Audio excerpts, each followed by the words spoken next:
High students, দ্রবণের second ক্লাসে তোমাদের ওয়েলকাম। আগের দিন দ্রবণে আমরা আগের ক্লাসে দ্রবণে আমরা যেটা পড়েছি সেটা হচ্ছে যে দ্রবণ কাকে বলে, দ্রবণের দুটো ভাগ, দ্রাবক, আর তার সাথে বিভিন্ন রকম দ্রবণের, সেটা কঠিনে, তরলে, গ্যাসে, তো বিভিন্ন রকম কন্ডিশনে দ্রবণ কী রকমের হয় সেগুলোর উদাহরণ পড়েছিলাম। ঠিক আছে, আজকের ক্লাসে আমরা যেটা পড়ব সেটা হচ্ছে যে প্রকৃত দ্রবণ, প্রলম্বন আর কোলয়েড জাতীয় দ্রবণ কাকে বলে।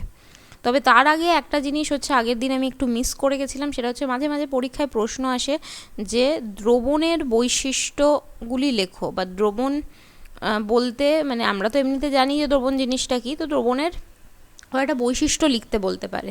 তো সেটা তুমি তোমার সংজ্ঞা থেকেও তৈরি করতে পারো পয়েন্টগুলো, বাট আমি কয়েকটা বৈশিষ্ট্য এখানে লিখেই রেখেছি, তো একটু দেখে নিই। তো প্রথম জিনিস যেটা হচ্ছে দ্রবণের বৈশিষ্ট্য, সেটা হচ্ছে দ্রাব আর দ্রাবকের এটা একটা সমসত্ব মিশ্রণ হবে। সমসত্ব মিশ্রণ মানে যে মিশ্রণগুলো হচ্ছে সব জায়গাতেই সমান রকমভাবে প্রেজেন্ট থাকে, কোথাও বেশি বা কোথাও কম থাকে না। সেকেন্ড কি, যে এই যে দ্রবণের মধ্যে যেটা হয়, ফিল্টার কাগজে যদি আমি দ্রবণটাকে ছাঁকি, তো সেখানে আমি দ্রাবের অণুকে পৃথক করতে পারবো না। মানে কি, যেমন এটা চিনির জল, আমি যদি ওটাকে ফিল্টার কাগজে পাস করাই, তো চিনির জলটা এরকম হবে না যে ওগুলো হচ্ছে চিনির দানা হয়ে আটকে যাবে, মানে জল থেকে ওটা চিনি হয়ে যাবে আর জলটা পড়ে যাবে, সেরকম হয় না। পুরো যেরকম চিনির জল সেটাই হচ্ছে ফিল্টার কাগজে পাস করে নিচে চলে যাবে। তাই জন্য এটা কি হয়, ফিল্টার কাগজে, বা অনেক সময় আর একটাও টার্ম লেখা থাকে, সেটা হচ্ছে পার্চমেন্ট কাগজ। পার্চমেন্ট কাগজটা কি, সেটা হচ্ছে ফিল্টার কাগজের থেকে একটুখানি ভালো ছাঁকনি, মানে ছাঁকার ক্ষমতা রয়েছে। তো আইদার ফিল্টার কাগজ বা পার্চমেন্ট কাগজ, কোনোটাতেই কি হয়, দ্রাবের অণু হচ্ছে এখানে পৃথক করা যায় না। নেক্সট কি বলছে, তাপের উদ্ভব বা শোষণ হতেও পারে, নাও পারে। মানে কি, মানে তুমি ধরো একটা জিনিস দ্রবীভূত করবে, ধরো তুমি জলের মধ্যে চিনি দ্রবীভূত করছো, তুমি সেটাকে যদি চিনিটাকে জলের মধ্যে ফেলে দিয়ে তুমি আর কিছু করলে না, করে 1-1.5 ঘন্টা পরে এলে, তাতেও দেখবে যে চিনিটা তোমার ওখানে গুলে গেছে।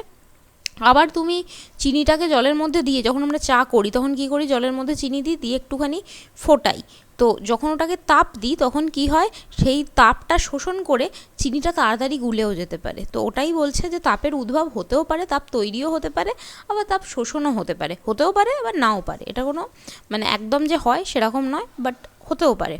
দেন কি বলছে, দ্রাব আর দ্রাবকের অণুগুলি নিজ নিজ ধর্ম বজায় রাখে। মানে কি, দ্রবণে আমি বলেছি যে একটা পার্ট হচ্ছে দ্রাব আর একটা পার্ট হচ্ছে দ্রাবক। এবার দুজনে যখন মিশে যাচ্ছে তখন কিন্তু ওরা পুরোপুরি আলাদা কিছু হয়ে যাচ্ছে না, ওদের মধ্যে নিজেদের ধর্মটা কিন্তু বজায় থাকে। যেরকম কি জলের যে ধর্ম, সেটা তরল, সেটা মানে এমনিতে কোনো টেস্টলেস বলতে পারো। টেস্টলেস বললে তো হবে না, কারণ ধরো তার মধ্যে আমি যখন চিনিটা মেশাচ্ছি, তো জলের এমনিতে ধর্ম কি, যে জল হচ্ছে তরল জাতীয় একটা পদার্থ আর মোটামুটি স্বচ্ছ। আর এইদিকে তোমার চিনির যেটা হচ্ছে ধর্ম, সেটা হচ্ছে চিনির একটা মিষ্টত্ব আছে। তো যখন আমি ওটা দুটোকে মিশিয়ে দিচ্ছি, তখন চিনির মিষ্টত্বও আমি পাবো, আবার জলের যে তরল যে ধর্ম সেটাও আমরা পাবো। তো দুজনের নিজ নিজ ধর্ম হচ্ছে বজায় রাখে।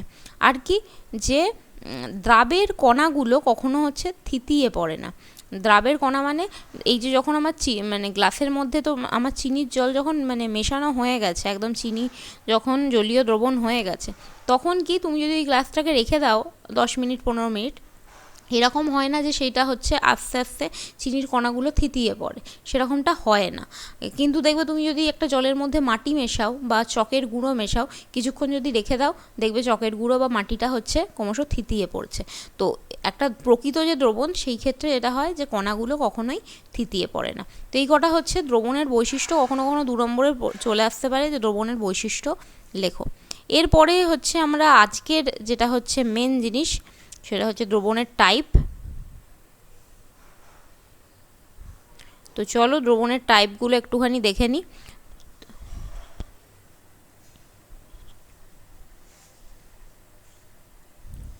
তো দ্রবণের মধ্যে কি থাকে তাহলে, দ্রাব আর দ্রাবক। এবার দ্রাবের যে কণাগুলো, সেগুলো ছোট ছোট হবে কি সেগুলো বড় বড় হবে, তার উপর বিশেষ মানে ভিত্তি করে, মানে দ্রাবের কণার ব্যাসের ওপর ভিত্তি করে আমাদের দ্রবণকে কয়েকটা ভাগে ভাগ করা হয়েছে। তাহলে এখানে আমি লিখে দিই দ্রবণ, সেই দ্রবণটাকে 3 ভাগে ভাগ করেছি। 3টে ভাগ কি কি, কিসের ওপর ভিত্তি করে ভাগ করেছি, সেটা হচ্ছে দ্রাবের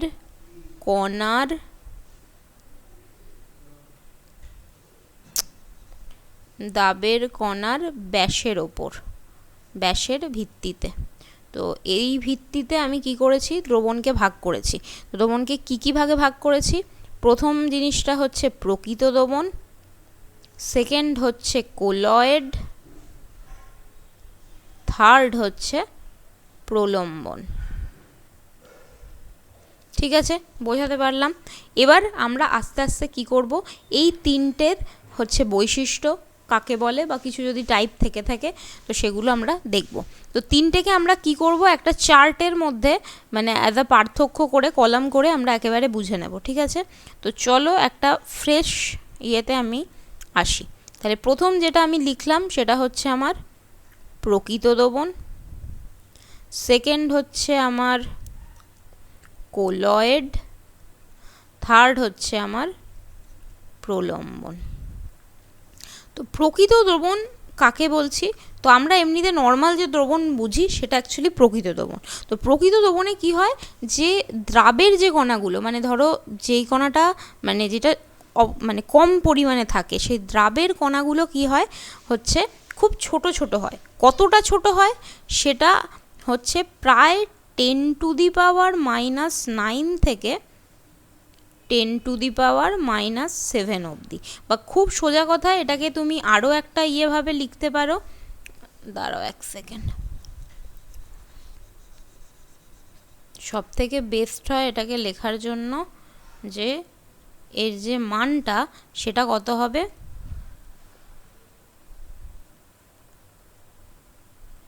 10⁻⁷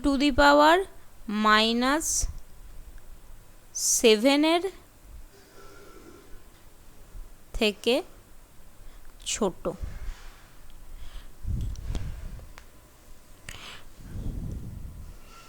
10⁻⁷ থেকে ছোট মানে কি, মানে 10⁻⁷ মানে প্রায় একটা, মানে এটা 10⁻⁷, এটা কি, এটা হচ্ছে সেমি। মানে 1 সেমির আমি যদি প্রায় অন্তত 1 লাখ বা 1 লাখ নয় 1 কোটির মতো ভাগ করি, সেই 1 কোটি, সেই ছোট যে ভাগ, সেই রকম ভাগের থেকেও ছোট যদি দ্রাবের কণা হয় ইয়েতে সেমি হিসেবে, তো তখন সেই রকম কণা যদি কোনো দ্রাবকের মধ্যে পড়ে, কোনো জলে বা ইয়েতে, তাহলে যে দ্রবণটা তৈরি করে সেটা সবসময় প্রকৃত দ্রবণ হয়। ঠিক আছে, তাহলে এই ক্ষেত্রে কী হয়, ব্যাস যেটা, সেই ব্যাসটা কত হবে দ্রাবের কণার, সেটা হচ্ছে 10⁻⁻7 থেকেও ছোট। ঠিক আছে, বা 10⁻⁻7 বা 0.1 ন্যানোমিটারের থেকে ছোট। ঠিক আছে, কোলয়েডেরটাই হচ্ছে সব থেকে ইম্পর্ট্যান্ট। আসলে পরীক্ষায় এই কোলয়েডেরই মানে তোমার দ্রাবের যে কণা তার ব্যাসটা আসে। তো কোলয়েডের দ্রাবের কণার ব্যাস কত, সেটা হচ্ছে 10⁻⁻7 থেকে 10⁻⁵ সেমি। বইতে এটা একটু ভুল আছে, কারেকশান করে নেবে, স্কুলেও এটা কারেকশান করে দেবে। তোমাদের বইতে এটা একটুখানি জেনে বুঝেই ভুল করেছে কিনা জানি না, এটা সব বইতে যেখানেই পড়বে সেখানেই এই মানে এটাই হচ্ছে স্ট্যান্ডার্ড, যে কোলয়েডের দ্রাবের কণার ব্যাস কত, সেটা হচ্ছে 10⁻⁷ সেমি থেকে 10⁻⁵ সেমি। এটা একদম মানে ফিক্সড। আর প্রলম্বনের কণা, মানে প্রলম্বন যে দ্রবণটা হবে, সেই ধরনের দ্রবণের যে কণার ব্যাস সেটার কত মান হবে, সেটার মান হবে হচ্ছে 10⁻⁵ থেকে সেমি থেকে বড়। খুব সোজা কথায় কি, যে প্রকৃত যে আমার দ্রবণ, সেখানে অণুগুলো খুব ছোট ছোট হয়, দ্রাবের যে অণুগুলো সেগুলো খুব ছোট ছোট। কোলয়েডের ক্ষেত্রে এটা একটু বড় বড় হয়, এটা ওই জন্য 0.-7 থেকে ছোট। এটা হচ্ছে 0.-7 থেকে মানে 10⁻⁷ থেকে 10⁻⁵। আর এটা কি হয়, 10⁻⁵ থেকেও বড়, মানে এখানে দ্রাবের যে কণাগুলো সেগুলো একটু বড় বড় হয়। এই হচ্ছে মোদ্দা কথা। ঠিক আছে। গেল। আর কি কি বৈশিষ্ট্য আছে, আমরা কি হচ্ছে প্রকৃত দ্রবণের ক্ষেত্রে পড়েছি যে এই দ্রবণ সবসময় কি হবে, সমসত্ব হবে, খুব ইম্পর্ট্যান্ট পয়েন্ট। বাকি যে দুটো আছে কি কোলয়েড আর এইদিকে কি আমার প্রলম্বন, দুক্ষেত্রেই কি হবে, অসমসত্ব হবে। অসমসত্ব মানে যে এক এক জায়গায়, মানে আমি যদি একটা গ্লাসের মধ্যে কোনো কোলয়েডের দ্রবণ নিই, কোলয়েডের দ্রবণ মানে ভাতের ফ্যান হচ্ছে একটা কোলয়েডের দ্রবণ, তো আমি যদি ওর মধ্যে ভালো করে মানে আমার পক্ষে দেখা সম্ভব নয়, কিন্তু যদি দেখতে পাওয়া যায় তাহলে দেখবো এক জায়গায় এটা একটু কম ইয়েতে আছে, এক জায়গায় এটা একটু ঘন আছে, তো বিভিন্ন জায়গায় এটা বিভিন্ন রকম মানে টেক্সচারে থাকে, তো এটা কী হবে, অসমসত্ব। প্রলম্বনও কী হয়, সবসময় অসমসত্ব হয়, ঠিক আছে। থার্ড কি হয়, যে প্রকৃত দ্রবণ সবসময় কি হবে, স্বচ্ছ হবে। স্বচ্ছ মানে মানে ধরো আমি যদি এক গ্লাস আমার নুন জল বা চিনির জল নিই কাঁচের গ্লাসে, আমি যদি তার ওই পাশে যদি আমি হাত নাড়াই, আমি কিন্তু একটা মানে আবছা হলেও বা এমনি ভালোভাবেই একটা আমি তার মানে জিনিসটাকে দেখতে পাবো, মানে জিনিস মানে আমার যে দ্রবণটা সেটা স্বচ্ছ থাকে, তাই জন্য ওপারে জিনিস মানে যা জিনিস থাকবে সেটা আমি দেখতে পাবো। কোলয়েডের ক্ষেত্রে এটা কি হয়, এটাও হচ্ছে অস্বচ্ছ হয়। কোলয়েডের উদাহরণ যেরকম হচ্ছে ভাতের ফ্যান বা তোমার দুধ, এদের ক্ষেত্রে যেটা হয় যে তুমি দেখতে পাবে না, তুমি বুঝতে পারবে না যে ওই পারে কী আছে, তো এটাও অস্বচ্ছ হয়। আর এইদিকে আমার প্রলম্বন যেটা, এটাও হচ্ছে অস্বচ্ছ হয়, ঠিক আছে। এবার হচ্ছে যে আমার পরিস্রাবণ যেটা, সেই পরিস্রাবণ পদ্ধতিটা মানে ফিল্টার পেপারে এদের অবস্থাটা কী, তো ফিল্টার পেপারে প্রকৃত দ্রবণের যে কণাগুলো সেগুলো কি হয়ে যায়, ইজিলি পাস হয়ে যায়। মানে কি, তুমি হচ্ছে ফিল্টার পেপার বা পার্চমেন্ট পেপার, এই দুটো পেপারই কি হচ্ছে, যে পার্চমেন্ট কাগজের মধ্য দিয়ে কাগজ অতিক্রম করে। মানে যদি আমি ফিল্টার পেপার বা পার্চমেন্ট পেপার রাখি তাহলে কি হবে, যেটা প্রকৃত দ্রবণের যে মানে প্রকৃত দ্রবণটা সেটা ওটা ইজিলি হচ্ছে পার করে যাবে, কোনো অসুবিধা হবে না। এটা যা লিখেছি অতিক্রম করে। আর এখানে কি হবে, তোমার যেটা কোলয়েডের ক্ষেত্রে, কোলয়েডের ক্ষেত্রে খুব ইন্টারেস্টিং ব্যাপার হয় যে ফিল্টার কাগজ যেটা থাকে, ফিল্টার কাগজের মধ্যে ওটা পাস করে যায়, ঠিক আছে, কিন্তু পার্চমেন্ট কাগজ যখন আমি ইউজ করব, সেই পার্চমেন্ট কাগজের মধ্যে ওটা পাস করবে না। মানে কি, আমি বললাম কি ফিল্টার কাগজের যে ছাঁকনির ক্ষমতা সেটা পার্চমেন্ট কাগজের থেকে একটু হচ্ছে খারাপ, তাই জন্য ফিল্টার কাগজ ওটা পাস করে যাবে, অসুবিধা নেই, কিন্তু পার্চমেন্ট কাগজে কি হবে, ওটা পাস করবে না। আর এখানে যেটা তোমার প্রলম্বন, সেখানে কি হয়, মানে ফিল্টার আর পার্চমেন্ট দুটো ক্ষেত্রেই কি হয়ে যায়, এটা হচ্ছে মানে অতিক্রম করতে পারে না। মানে আমি যদি ফিল্টার কাগজে কোনো প্রলম্বন জাতীয় পদার্থ মানে দ্রবণকে পাস করাই, তো সেই জিনিসটা পাস হবে না। এটা সবথেকে ভালো উদাহরণ কি বললাম, ওই যে মাটির মানে জলের মধ্যে আমি যদি মাটি গুলিয়ে দিই, তো যদি মাটি বা চকের গুঁড়ো গুলিয়ে দিই, তো সেটাকে যদি আমি ফিল্টার কাগজ বা পার্চমেন্ট কাগজে মানে দিয়ে পাঠাই, তাহলে কি করবে, ওটা পার্চমেন্ট কাগজ বা ফিল্টার কাগজকে অতিক্রম করতে পারবে না, ঠিক আছে। এই একটা পয়েন্ট গেল। আর কি পয়েন্ট হতে পারে, আর হচ্ছে একটা পয়েন্ট হয়, সেটা হচ্ছে যে কণাগুলো কি থিতিয়ে পড়বে, তো প্রথমটা যেটা হয় সেটা হচ্ছে থিতিয়ে পড়ে না, কোনো অবস্থাতেই থিতিয়ে পড়বে না। সেকেন্ড যেটা কোলয়েড, কোলয়েডটা কী হয়, এমনিতে নর্মালি থিতিয়ে পড়ে না, যেরকম তোমার ভাতের ফ্যান বা দুধ, এরা নর্মালি থিতিয়ে পড়ে না, কিন্তু যদি তড়িৎ বিশ্লেষণ করি, যদি আমি চার্জ পাঠাই, তড়িৎ পাঠাই, তো তড়িৎ বিশ্লেষণ করলে কি হবে, মানে তোমার যে কণাগুলো আছে, দ্রাবের কণাগুলো থিতিয়ে পড়বে, ঠিক আছে।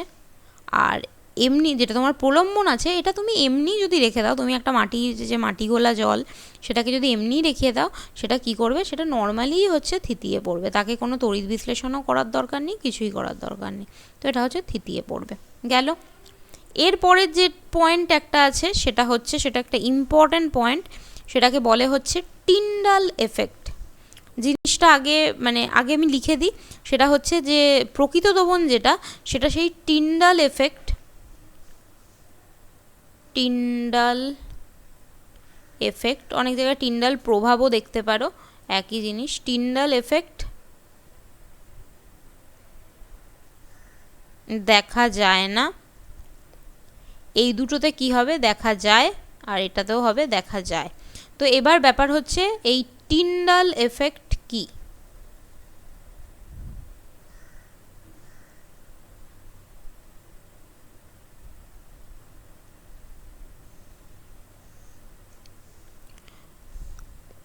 তো টিন্ডাল এফেক্ট জিনিসটা, সেটা তোমাকে মাঝে মাঝে পরীক্ষায় আসে।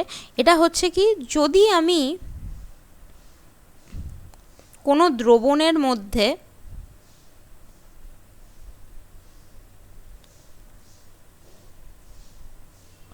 আলোকরশ্মি পাঠালে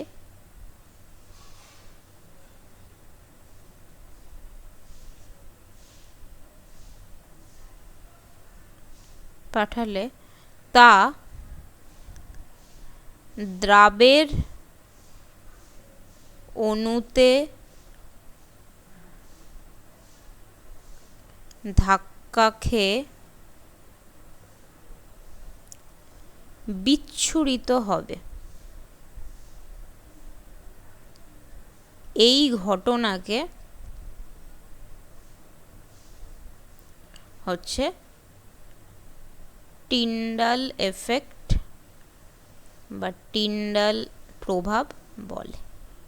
খুব সোজা কথায় কি হলো, যে তুমি ধরো একটা যেরকম মানে এটা টিন্ডাল এফেক্টের সব থেকে ভালো যদি আমি কোনো উদাহরণ বলি, সেটা হচ্ছে তুমি যদি ঘরে যদি তোমার ধরো জানলা দিয়ে আলো ঢুকলো, তো কি হয় যে আমাদের যে বাতাসে যে ধূলিকণাগুলো থাকে, সেই ধূলিকণাগুলোতে কি হয়, আলোটা পড়ে বিক্ষিপ্ত হয়। ফলে আমরা কি করতে পারি, যে ধূলিকণার যে অবস্থা সেইগুলোকে আমরা দেখতে পাই, ধূলিকণাগুলোকে আমরা দেখতে পাই। তো সেটাকেই অ্যাকচুয়ালি বলে হচ্ছে টিন্ডাল এফেক্ট।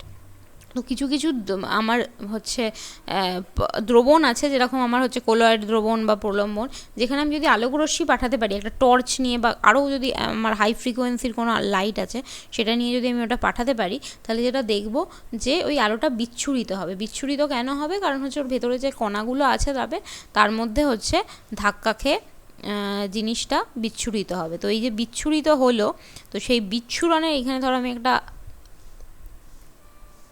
টর্চ রয়েছে, তো সেই টর্চ থেকে আমি এখানে আলো ফেলছি, তো এই আলোটা এখানে এসে হচ্ছে ধাক্কা খাবে। তো ধাক্কা খেলে আমি যে বিচ্ছুরিত হলো সেই ঘটনাটাকে কি বলবো, হচ্ছে টিন্ডাল এফেক্ট। তো গেল। তো এটা হচ্ছে অনেক সময় পরীক্ষায় আসে, টিন্ডাল এফেক্ট কাকে বলে, কোন জাতীয় দ্রবণে টিন্ডাল এফেক্ট দেখতে পাওয়া যায়, তো তাহলে হবে কোলয়েড বা প্রলম্বন। এবার হচ্ছে সবকটা একটা করে করে উদাহরণ লাগে, তো এখানে উদাহরণ লেখার আর জায়গাও নেই বিশেষ, তো দেখি কোথায় ঢোকাতে পারা যায়। তো প্রকৃত দ্রবণের সব থেকে ভালো দ্রবণ যেটা হচ্ছে, সেটা হচ্ছে চিনির জলীয় দ্রবণ। ঠিক আছে, চিনির জলীয় দ্রবণ, এটা হচ্ছে আমার প্রকৃত দ্রবণের উদাহরণ। এবার হচ্ছে কোলয়েডের উদাহরণ কি, কোলয়েডের অনেক উদাহরণ আছে, যেরকম হচ্ছে আমি এখানে দুধ, দই, তোমার ভাতের ফ্যান নাকি ফয়জাফলা যাকে, ভাতের ফ্যান হলো, আর হচ্ছে তোমার বলতে পারো ওইদিকে,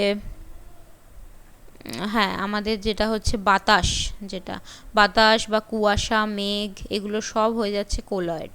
ঠিক আছে, আর প্রলম্বনের উদাহরণ হচ্ছে সেটা হচ্ছে জলের মধ্যে জল প্লাস মাটি বা জল প্লাস চকের গুঁড়ো, তো এইগুলো হয়ে যাচ্ছে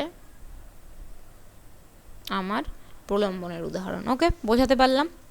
এবার আমার যে জিনিস হচ্ছে পড়তে লাগবে, তো এবার যেটা পড়তে লাগবে আমাদেরকে মেন গুরুত্ব দিতে হবে কোলয়েডের ওপর। কোলয়েড থেকে ভালো প্রশ্ন আসে। তো আমি প্রথম যেটা লিখব কোলয়েডের কিছু উদাহরণ। তো কোলয়েডের কিছু উদাহরণ আমরা আগেই পড়লাম, সেটা হচ্ছে যে আমার দুধ হবে, আমাদের যে ডিম আছে, মানে ডিম সেদ্ধ করলে যে ডিমের যে সাদা পোর্শনটা হয়, বা তুমি এমনিতেও ডিম যদি ফাটাও তার যে সাদা পোর্শন, মানে ডিমের যে প্রোটিন পোর্শনটা, তো ডিমের সেটাকে কি বলে, ডিমের অ্যালবুমিন। ঠিক আছে, তারপর যেটা হচ্ছে ভাতের ফ্যান। তো এইগুলো সব কিসের উদাহরণ, এগুলো সব হয়ে যাচ্ছে আমার কোলয়েড। এবার কি কোলয়েডেরও কিছু এবার স্পেশাল জিনিস আছে। স্পেশাল জিনিসগুলো কি, মানে যেরকম আমরা আগের বারে পড়েছিলাম যে তোমার ওই যেরকম কঠিনে গ্যাসে কী কী দ্রবণ হয়, কঠিনে তরলে, তরলে গ্যাসে, সেরকমভাবে কোলয়েডেরও ওরকম ক্লাসিফিকেশান আছে যেটা আমাকে পড়তে লাগবে। তো কোলয়েডের ক্ষেত্রে যে যে জিনিসগুলো আমাকে পড়তে হবে, প্রথম আমি এখানে, আচ্ছা কোলয়েডেরও কী হয়, যেরকম আমার এমনি দ্রবণের ক্ষেত্রেও কী হয়, একটা হচ্ছে একটা হচ্ছে দ্রাবক, ঠিক সেমভাবে কোলয়েডেরও দুটো ভাগ হয়। একটাও যেরকম হচ্ছে মানে যেটা হচ্ছে দ্রাবক পার্ট মানে কি, যেটা মানে তোমার বেশি আছে যে পরিমাণটা, তো সেই মানে পোর্শনটাকে বলে হচ্ছে বিস্তার মাধ্যম। ঠিক আছে, পরীক্ষায় আসে বিস্তার মাধ্যম কাকে বলে। আর যেই জিনিসটা ছোট, মানে যেটা তোমার অল্প পরিমাণে থাকে, সেক্ষেত্রে এই কোলয়েডের ক্ষেত্রে ওটার নাম হয়ে যায় বিস্তৃত দশা। ঠিক আছে, পরীক্ষায় কীরকমভাবে প্রশ্ন আসে, একটা তোমাকে এমনি ডাইরেক্ট প্রশ্ন দেয়, বিস্তার মাধ্যম ও বিস্তৃত দশা বলতে কী বোঝো, যে কোনো একটি দ্রবণ নিয়ে তার বিস্তার মাধ্যম এবং বিস্তৃত দশা কোনটি উল্লেখ করো। কখনো কখনো তোমাকে একদম পার্টিকুলার তুলে দিল, তোমাকে বলল যে তোমার হচ্ছে যে মানে তোমার কালি বা তোমার যেটা তোমার রং, সেই রঙের মধ্যে বিস্তার মাধ্যম কোনটা আর বিস্তৃত দশা কোনটা দিয়ে বললো যে ইহা কিসের উদাহরণ, তাহলে তোমাকে বলতে হবে যেটা কোলয়েডের উদাহরণ, আর বিস্তার মাধ্যম বিস্তৃত দশা সেগুলো একটু জানতে হবে। তাহলে বিস্তার মাধ্যম কোলয়েডের ক্ষেত্রে কোনটা, সেটা হচ্ছে দ্রাবক পোর্শনটা, একে দ্রাবক না বলে হচ্ছে বিস্তার মাধ্যম বলে, আর দ্রাবক পোর্শনটাকে বলবে হচ্ছে বিস্তৃত দশা। কেন এরকম নাম দিয়েছে অত হচ্ছে মানে তোমাদের জানতে লাগবে না, জেনে লাভও নেই বিশেষ। এবার যেটা হচ্ছে জিনিস, যে সেরকম কয়েকটা কোলয়েডের বিস্তার মাধ্যম, তাহলে এখানে যেটা করছি, একটা হচ্ছে বিস্তার মাধ্যম, একটা হচ্ছে বিস্তৃত দশা, মানে এটা হচ্ছে আমার দ্রাব পার্ট, এটা হলো, আর এই দিকে হচ্ছে আমি পড়ব হচ্ছে উদাহরণগুলো। ঠিক আছে, তো প্রথম যেটা হচ্ছে পরীক্ষায় আসে বা ইয়ের জন্য, সেটা হচ্ছে দুটোই যদি আমার কঠিন হয়, এটাও কঠিন এটাও কঠিন, তো সেই ধরনের উদাহরণ হচ্ছে যে কোনো তোমার মানে কি বলবো, এখন দেখবে অনেকের বাড়িতে কাঁচ হচ্ছে একটু রঙিন কাঁচ হয়, লাল রঙের, নীল রঙের, তো এই রঙিন কাঁচগুলো হয় কী করে, কাঁচ একটা তোমার কঠিন পদার্থ, তার মধ্যে অন্য কোনো তোমার হচ্ছে কেমিক্যাল বা ধাতু এইসব হচ্ছে মেশায়, তো সেই যে জিনিসটা তৈরি করে, ওরকম যে কোলয়েড তৈরি করে, সেই কোলয়েড জাতীয় পদার্থকে, এবার তুমি বলতে পারো এটা কি কোনো কোলয়েড দ্রবণ, হ্যাঁ নিশ্চয়ই কোলয়েড দ্রবণ। কেন, কারণ জিনিসটা হচ্ছে অসমসত্ব এবং অস্বচ্ছ, তো এটার যেটা হয়ে যাবে রঙিন কাঁচ। ইভেন আমরা হাতে যে সব পলা নীলা পরি, সেগুলোও তোমার হয়ে যাবে আমার যে কি বলে কঠিনের কোলয়েডের উদাহরণ, তো এটা হবে রঙিন কাঁচ। এরপরে কি আছে, পরীক্ষা যেটা বেশি আসে সেটা হচ্ছে যে, একটা তো এটা গেল, সেকেন্ড যেটা আসে সেটা হচ্ছে এইটা তরল, এইটা হচ্ছে আমার কঠিন, সেটার উদাহরণ কি, জেলি, আমরা যে জেলি খাই, জ্যাম বা জেলি যেটাকে বলি, আর কি, আর হচ্ছে আমার তোমার হচ্ছে পনির, দই। তো এখানে যেটা হয় যে বিস্তার যে মাধ্যমটা সেটা দুধ হয়, আর কঠিন পদার্থ হচ্ছে যে ওইটারই যে এক্সট্র্যাক্টটা আসে সেটা একটুখানি কঠিন হয়, তো এই জেলি বা এইসব দই এইগুলো হচ্ছে তোমার তার উদাহরণ। তোমাকে কিরম বলবে, তোমাকে প্রশ্ন দেবে হচ্ছে এখানে, যেমন হয়তো তোমাকে দিল এখানে, ধরো যেটা দিল যে কালি, এখানে তোমার কালিটাও ঢুকবে, তো কালির মধ্যে যেটা হয় যে জলীয় যে পোর্শনটা জল, সেটা হচ্ছে তোমার বিস্তার মাধ্যম, আর সেই রঙটার জন্য যে তোমার কেমিক্যালটা লাগে সেটা হয়ে যাচ্ছে তোমার বিস্তৃত দশা। এরপর কি, এরপর একটা হচ্ছে খুব স্পেশাল জিনিস আছে, সেটা হচ্ছে তরল আর তরল। তরল আর তরলের মধ্যে যে কোলয়েড দ্রবণটা হয়, তার সবথেকে ভালো উদাহরণ হচ্ছে দুধ হতে পারে, আর ওইদিকে তোমার হতে পারে আমাদের যে ক্রিম হয়, বিভিন্ন ধরনের ফেস ক্রিম, ক্রিম, তো সেগুলো আমাদের হচ্ছে তরলে তরলে মিশ্রণ।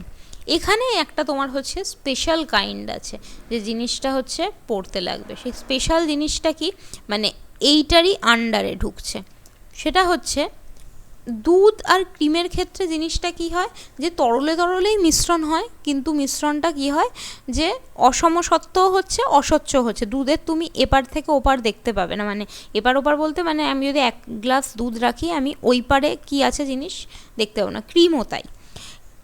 এবার আরও একটা জিনিস হয়, সেটা হচ্ছে আমি তরলে আর তরলেই মেশাবো, কিন্তু দুটো তরল যদি মিশ না খায়, মানে খুব সোজা উদাহরণ হচ্ছে আমার তেল আর জলের যদি মিশ্রণ করি, তাহলে কি তেলে জলে মিশ খায়? মিশ খায় না। তো যদি সেরকম একটা কন্ডিশন হয়, যে কন্ডিশনে কি হচ্ছে, আমি একটা তরলের সাথে আরেকটা অমিশ্রণযোগ্য তরল যদি মিশিয়ে দিই, যেটা মিশানোর মানে মিশ খাবার কথা নয়, তো সেই ধরনের যদি আমি কোনো কোলয়েড তৈরি করি, সেই স্পেশাল কাইন্ডকে বলা হবে হচ্ছে ইমালশন। ইমালশন ইংলিশে লেখে হচ্ছে ইমালশন। পরীক্ষায় খুব আসে ইমালশন বলতে কি বোঝো? তো ইমালশন বলতে যেটা বুঝবে বা যেটা লিখবে সেটা হচ্ছে যে একটি তরল পদার্থের মধ্যে অমিশ্রণযোগ্য অন্য একটি তরল পদার্থ যদি মিশ্রিত থাকে, তাহলে একটি তরল পদার্থের মধ্যে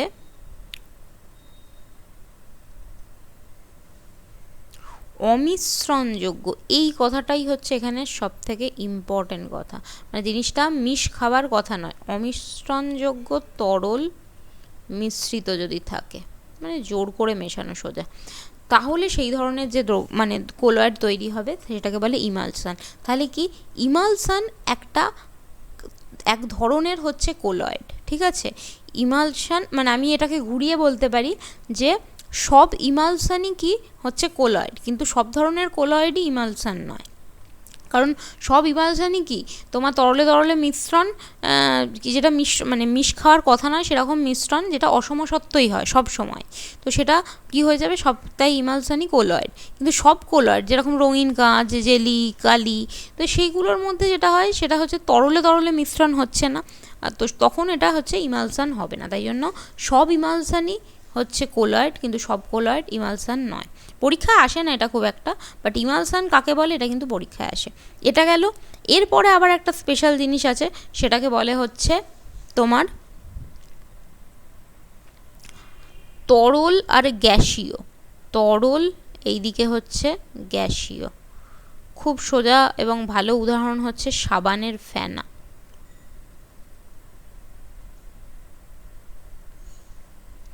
সাবানের ফেনাকে কি বলে, সেটাকে বলে হচ্ছে ফোম, ঠিক আছে? ইংলিশে এটা টার্ম। তো যে কোনো শেভিং ক্রিমে যে তুমি যখন যে ফেনাটা হয় সেই সব ফেনাগুলো, তো এখানে যেটা হয় যে তরল পদার্থটা হচ্ছে জল, আর গ্যাসীয় যে পদার্থটা সেটা হচ্ছে যে ওই সাবানের মধ্যে যে বাতাসটা থাকে, যে বাতাসটা ঢোকে সেটা হচ্ছে ওর গ্যাসীয় পদার্থ। তো সাবানের ফেনা এটা হচ্ছে উদাহরণ, এটাও মাঝে মাঝে পরীক্ষায় আসে। এরপর একটা ইম্পর্ট্যান্ট জিনিস আছে যেটা খুব পরীক্ষায় আসে, সেটা হচ্ছে এরোসল। এটা ল, হ্যাঁ, এরোসল। তো এরোসল মানে কি, খুব সোজা কথা, এটা যদি ইংলিশে লিখি AEROSOL, ভাঙি যদি এটাকে, তাহলে কি হবে এয়ার প্লাস সল। সল মানে কি, কোনো মানে সলিউশনের মধ্যে কি হয়, সেটা কঠিনও হতে পারে, সেটা তরলও হতে পারে। তাহলে আমি এখান থেকে কি পাচ্ছি, এরোসল হলো এমন একটা কোলয়েড পদার্থ যেখানে কি হবে, যেখানে বাতাস হবে বিস্তৃত মাধ্যম, মানে বিস্তার মাধ্যম, যেখানে তাহলে বাতাস মানে এখানে হচ্ছে গ্যাস, তো গ্যাসীয় হচ্ছে বিস্তার মাধ্যম, যেখানে কি হবে আইদার তরল বা কঠিন হচ্ছে বিস্তৃত দশা বর্তমান হবে, এটাও গ্যাসীয় হবে। তাহলে এরোসলের সংজ্ঞা মাঝে মাঝে আছে, তাহলে এরোসল তোমাকে বলতে হবে এরোসল হলো এক ধরনের কোলয়েড যেখানে অতি ক্ষুদ্র কঠিন বা তরল কণা গ্যাসীয় মাধ্যমে বিস্তৃত হয়ে থাকে, ঠিক আছে? এবার হচ্ছে এরোসলের সবথেকে ভালো উদাহরণ কি হচ্ছে আমাদের বাতাস, সোজা কথা। তো যখন তরলের মধ্যে মানে গ্যাসের মধ্যে তরল কণা মিশে থাকে, সেরকম উদাহরণ কি? সেরকম উদাহরণ হলো মেঘ বা কুয়াশা। কুয়াশা অ্যাকচুয়ালি কি? বাতাসের মধ্যে যখন জলীয় বাষ্প মিশে থাকে, তো সেরকম কন্ডিশনকে বলবে হচ্ছে আমার এরোসল, কিন্তু যেখানে কি হচ্ছে তরল যে পোর্শনটা সেটা গ্যাসের মধ্যে মিশে আছে। আর যখন কঠিন কোনো জিনিস গ্যাসের মধ্যে মিশে থাকবে তখন সে ধরনের এরোসলকে কি বলবে? সেটা হচ্ছে এমনি আমাদের বাতাসের মধ্যে, বায়ুর মধ্যে ধূলিকণা। ঠিক আছে, তো এই দুটোই হচ্ছে আমার এরোসলের উদাহরণ। বোঝাতে পারলাম? একবার কুইক রিক্যাপ করে নিই। এই হচ্ছে এইটুকুই আজকের পড়া। নেক্সট দিন আমরা পড়বো হচ্ছে তোমার ওইদিকে মানে যেটা সময় সম্পৃক্ত, অসম্পৃক্ত, অতিপৃক্ত দমন। তো এখানে কি বলছি, কোলয়েডের আমাকে কয়েকটা উদাহরণ জানতে চাইতে পারে, তো তোমাকে তখন এই উদাহরণ বলতে হবে। ইভেন আমাদের রক্তের মধ্যে যে হিমোগ্লোবিন আছে সেটাও হচ্ছে আমাদের একটা কোলয়েড ধরনের উদাহরণ। এবার কোলয়েডে যে দ্রাবক পোর্শনটা থাকে তাকে বলে বিস্তার মাধ্যম। কোলয়েডে যে দ্রাবক পোর্শনটা থাকে মানে যেটা অল্প থাকে তাকে বলে বিস্তৃত দশা। তো এরকম বিস্তার মাধ্যম আর বিস্তৃত দশা নিয়ে কয়েকটা উদাহরণ আমাকে পড়তে হবে। যেটা হচ্ছে কঠিনে কঠিনে হলে সেটা হবে রঙিন কাঁচ বা কোনো আমার যে জুয়েলারির মানে যে জেম স্টোন যেগুলোকে বলে, মানে পলা, নীলা, যেগুলো আমরা হাতের মধ্যে পরি সেরকম। তারপর যদি আমার বিস্তার মাধ্যম তরল আর বিস্তৃত দশা কঠিন হয় তখন সেটা হয়ে যাবে জেলি, পনির, দই।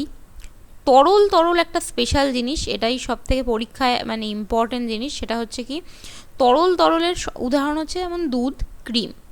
কিন্তু এমন তরল যেখানের ক্ষেত্রে কি হয়, একটা তরলের মধ্যে অন্য যে তরলটা মিশ্রিত হবে সেটা হবে অমিশ্রণযোগ্য তরল, যেটা চট করে মেশে না বা স্বভাবত মেশে না।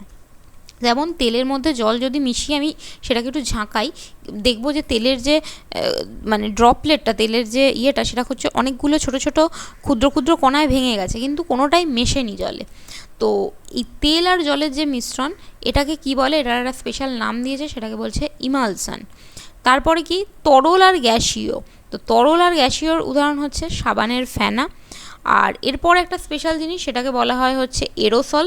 এরোসল মানে কি, এয়ারের সাথে সলিউশনের মধ্যে যেহেতু কি হয়, কঠিনও থাকে তরলও থাকে, তার মানে গ্যাসীয় মাধ্যমে আইদার কঠিন থাকবে নয়তো তরল থাকবে। যদি গ্যাসীয় মাধ্যমে কঠিন থাকে তাহলে তার উদাহরণ হচ্ছে বায়ুর মধ্যে ধূলিকণা, আর যদি গ্যাসীয় মাধ্যমে তরল থাকে তাহলে তার উদাহরণ হচ্ছে মেঘ বা কুয়াশা। দুটোই হচ্ছে এরোসল।